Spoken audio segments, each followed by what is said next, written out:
he said, my name is Greg. I'd like to meet you, but I can't really see you right now. Just a bit about myself. I live here in Ottawa. I'm going to be moving to Windsor pretty soon, though. I work at Starbucks. Now, I wish I could go on and on about all the crazy shit that goes down at Starbucks, but when we first get hired, we sign a contract, and it's like, first rule of Starbucks, never talk about Starbucks. One thing I can tell you, though, is that some people are always coming in ordering non-fat and skinny drinks, and I wish I could just go black on them and be like, bitch, what's wrong with you? Get your ass to a gym.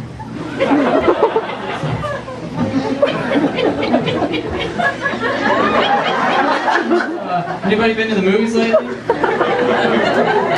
So it seems like next every movie coming out is coming out in 3D, which is pretty cool, but it means what's next is that everything's going to be 3D. TV, the news, commercials, music videos, and the worst of all, porn.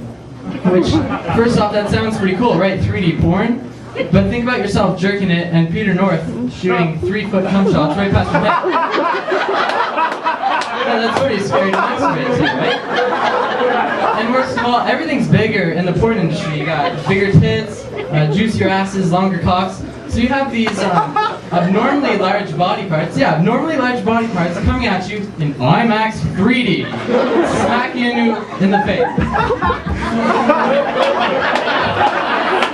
It's not that nice. And it wouldn't have been too bad, say you tried to introduce it 30 years ago, because the women were a bit more natural, the men were a bit more average. But I'll give them this, the average men did have above average mustaches, but they had pretty sexy mustaches. But there's nothing really scary about a 3D mustache, and we have to face the facts. Mustaches mean nothing in the porn industry today. You need one thing and one thing only, and that is a large penis. And as much as it hurts me to say, stashes are out and cocks are in.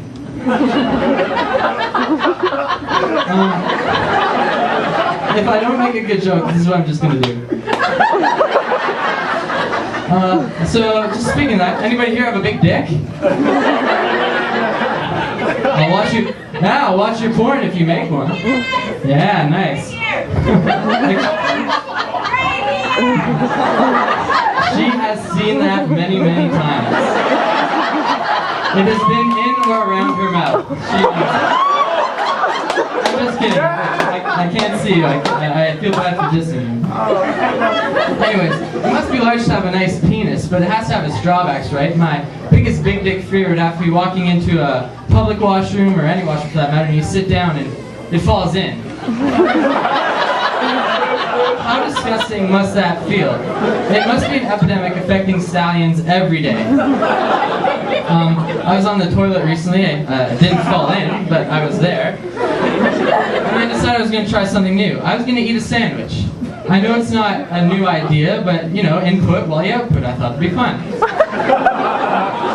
Yeah, and by the end, for the first time in my life, I looked down, and there were crumbs in my pubes. First time, never seen it, like, yeah, that's what I thought.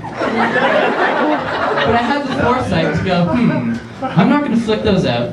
I'm not going to eat them. I'm going to leave those right there, because maybe my girlfriend will be there and she'll get hungry. And my girlfriend's actually here tonight. She's right there. And she would never eat crumbs. I was just making a joke. But we've been dating for quite some time, and for some reason she won't let us become Facebook official, which, you know, you get to that point, oh, we love each other, let's announce it to the world. But she doesn't want to do that, and I can kind of understand, because if in the end you unfortunately do break up, your 300, 400 friends, they all know. And subsequently you get 300, 400 wall posts, and you're like, oh my god, you broke up with Roxanne? Oh, that's so sad. Are you sad? That's so sad. She's sad, she was cute, you're sad. And of course you're fucking sad, you just broke up with your girlfriend. You don't need people telling you that.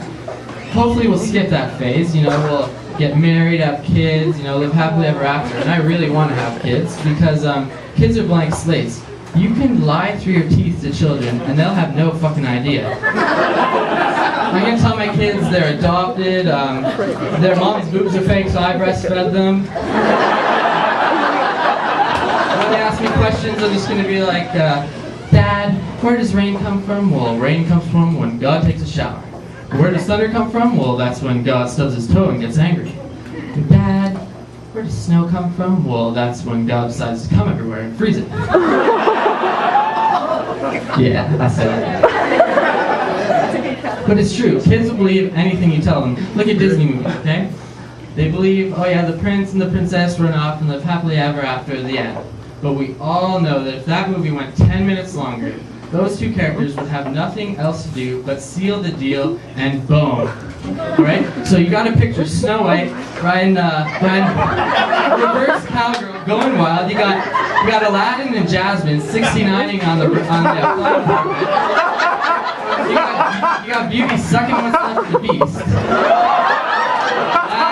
Those are movies that I want to take my kids to. Right? You guys are great.